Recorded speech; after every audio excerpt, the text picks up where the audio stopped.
بسم اللہ الرحمن الرحیم۔ آج آپ لوگوں کو یہ حدیث سناؤں گا، یہ حدیث سنے۔ آگے حدیث ہے پریشانیوں کا تحفظ کا راستہ، پریشانیوں سے تحفظ کا راستہ۔ آج یہ حدیث آپ لوگوں کو پڑھاؤں گا انشاءاللہ۔ یہ سنیے۔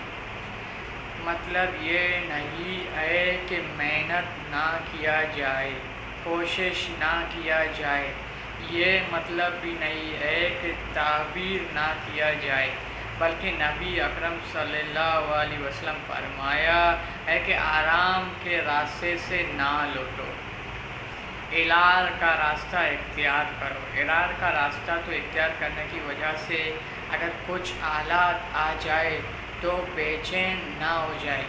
آج ہر شخص بے چین سے تڑپ ہوا نظر آ رہا ہے۔ اگر اس سے عادی بے چینی سے اسے اس بات پر ہو جائے کہ میں اللہ کی حکم پوری نہیں کر رہا ہوں، میری گھر میں کوئی بھی اللہ کی اقامت کا خیال نہیں کر رہا ہے، نہ بیٹا، نہ بیوی، نہ بہو، نہ شوہر، تو یقین جائے کہ اس کے ساری مسائل حل ہو جاتا ہے۔